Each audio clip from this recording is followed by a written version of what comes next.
What's up? So I've had this car for about a week, and yeah, just wanted to give you all an update. So exterior wise, nothing really to note. I did install the wind deflectors, which has helped a lot with wind noise. I mean, it's as buffered as it was in my GR86, and the GR86 is way more aerodynamic than this, but the wind doesn't rush into the car like it did before I put the wind deflectors on. So adding the wind deflectors, it looks really good. I did it myself. It was super easy, and yeah, it was definitely a good move. Other than that, nothing really to know on the exterior. I will get a rooftop tent and the crossbars, kayak rack, and all that soon. But the car's been holding up to everything perfectly fine. And this color is just amazing. I didn't think I would like this color at first, but it just grew on me as I kept going back to the dealerships and checking it out. It's a really cool color. It's the only color that this car comes in that I feel like has that heavy tint, but in the different lighting it's normal, but once you get it out in the sunlight or something, it just turns into a completely different color. So right now it looks more blue than silver or gray. And it's just a really cool look. It contrasts with the accents, the gold accents, really well. And yeah, I'm really happy I went with this color. I also found out you can set a pin code using this button down here. Wherever it is. Well, I just found it. There it is. This button. So you can tell the key to forget about the car. You lock your keys in the car.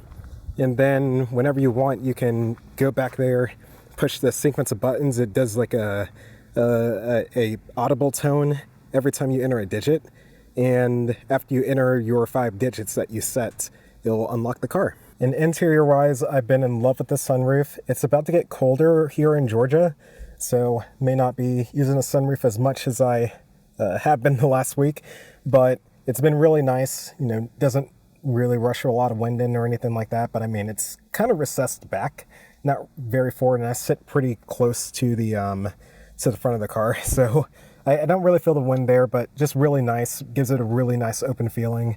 This shade right here actually locks with the front portion of the sunroof, so you can let the entire sunroof back with the shade, and I believe it does the same thing if you move it forward too. So if I start the car and then I just press slide forward, oh okay, it stays there. So you got to move it forward manually, but if you want to move everything back, it's completely closed, and you just want to move everything back, you don't have to even touch the shade. You just press the button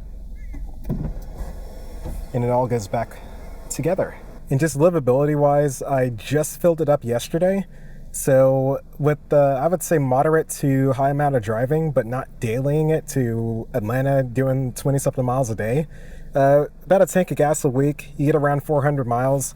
I did a lot of driving today, went to 2 different car shows and a coffee shop, and now I'm here recording. So I went through a little bit. I'm on that first fourth of a tank right there, but gas mileage wise, it's been fine. Driving wise, the steering has been incredible. I am so happy that I can drive an off-roader S vehicle and have decent handling, and it's so accurate.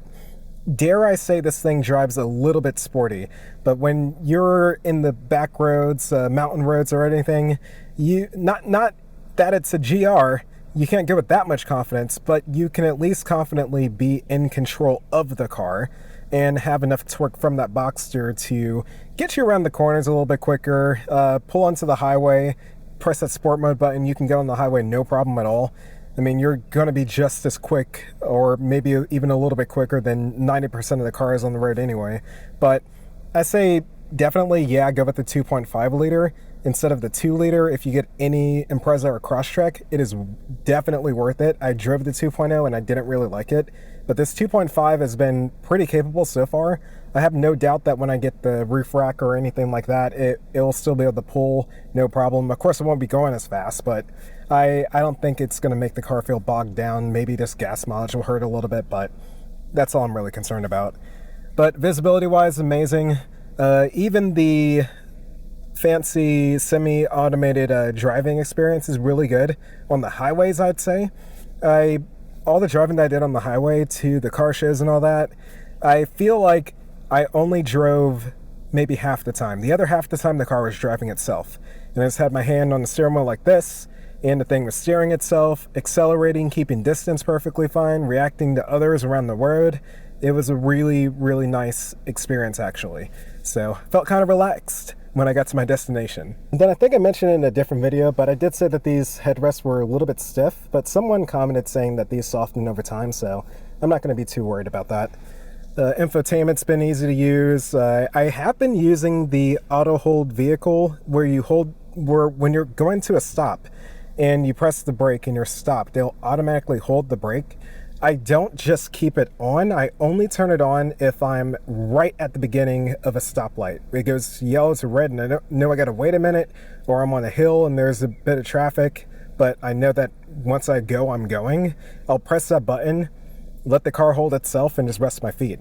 So that's been working really well. I'm glad that they turned it off by default instead of having it on all the time, because it's definitely something I would just turn on when I believe it's convenient, but I wouldn't want it on all the time and surprise me and stuff. And the engine does start up. If you have the engine start stop and your auto hold vehicle is on at the same time, the engine will stop, and after about a minute or so, it'll restart. But if the car has stopped itself, it will remain stopped. You don't have to worry about it suddenly getting up and going when it restarts the engine. But yeah, y'all, that is the 2024 Subaru Crosstrek Wilderness after a week. I've been super happy with this thing. Can't wait to put a lot of miles on it, go camping, cabin trips, and all that fun stuff. And yeah, my favorite car so far, to be honest. And yeah, like I said, I'll probably get a sports car in the future as a second car, but this is going to be my primary car for, I'd say, many years to come. I won't sell this or trade it in after a year like I have my last couple of cars. Anyway, thanks for watching as always, and more soon.